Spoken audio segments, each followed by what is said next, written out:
specializing in improvised homebrew adventures. This is my story about how one of my adventurers became a deity. It all starts when they meet these two dwarves in a carriage, and Elrindir, who speaks Dwarvish, goes up and starts talking to them. And he's like, "Could we get a lift with you?" And the lady's like, "Yes, as long as my husband agrees, husband." And the guy sitting there is totally pissed, like someone had stolen his pork chop. Elrindir offers the money, but then the guy points at his wife's golden hammer and is like, "Obviously I don't need money. My wife has a pure golden hammer that I made myself." And so Queg comes along trying to help the situation and is like, "You're short." And the guy's like, "Well, you're fat." And then he starts laughing hysterically because he found it absolutely hilarious. So he welcomes Queg and Fearless on board and reluctantly lets Elrindir on as well. And they start chatting and the wife is like, "Oh yes, we came from a smithing convention. My husband is the best smith ever." And the guy is like, "Yes, we are heading home now. There's the gate." And then they get to the gates and the guards don't seem to like the travelers and ask for who they are. Elrindir stands up, acts all high and mighty and goes, "Yes, we are just travelers, we mean no harm." And he rolls his persuasion. That's right. He has a -1 in charisma. I'm not that good at math, but I'm pretty sure 1 minus 1 equals less than 1. Yeah. So there's no way they were gonna get in. The guards are totally pissed right now. And Queg decides to make the situation 10 times better by going up to the gate and flicking on it. So the guards throw their spears down at Queg, missing him completely because of his high AC. Then Queg rolls perception to see if he knows what's happening and fails. So all he can see is white space and one spear. So Queg instantly assumes this was sent by the sun and moon gods. And begins praying to them. He rolls his religion, and for the first time ever, he gets a natural 20. So naturally I, the DM, also roll to see if the guards knew what Queg was even doing. Because this guy just came out, flicked on their gate, and then started praying near a tree. So I roll. And that's right. I also get a 20.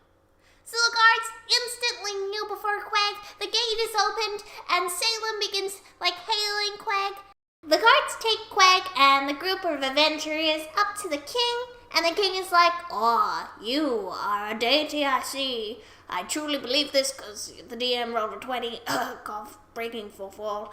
Anyway, so Queg still thinks the spear is the thing that everyone's hailing.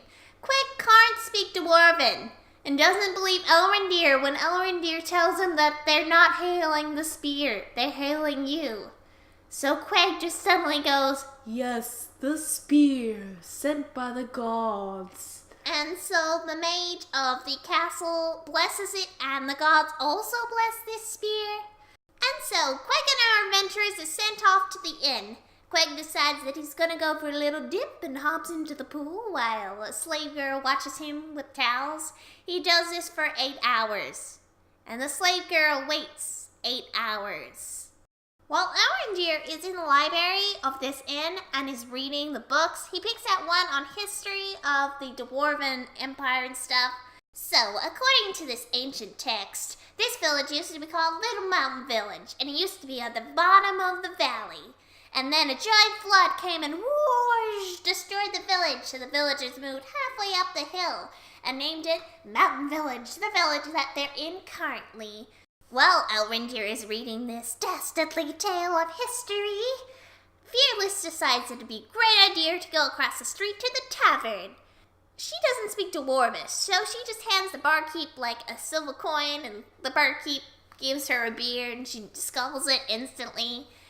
And it's like, "Brand!" "Oh, I thought I was in the inn." And then she decides to walk back to the inn and actually talk to the guards. "Bring me Brent." And the guards don't understand common, and she forgot this. So they try to interpret what she says. And the guard waddles away and brings her back a dead cat. And she's like, no, I want Brent. And the guard's like, I get it now. And he waddles away. And then he brings her back another dead cat.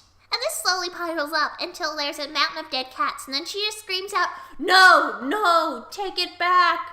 And so the guard's like, oh, okay, got this. And he goes, takes all the dead cats and brings her back a live one. Because that's obviously what she wants. She wants a live cat to be killed in front of her. So he takes out the sword and goes to kill it.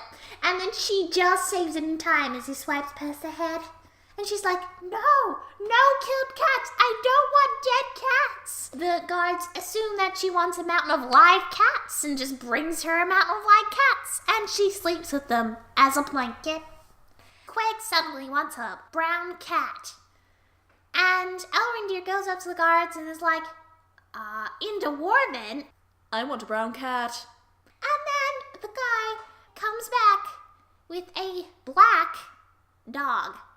This isn't the end, but I'm gonna have to stop it here. There's another half to this story and it gets way cooler. Something happens and something else happens. Can't wait to see the rest. See you next time!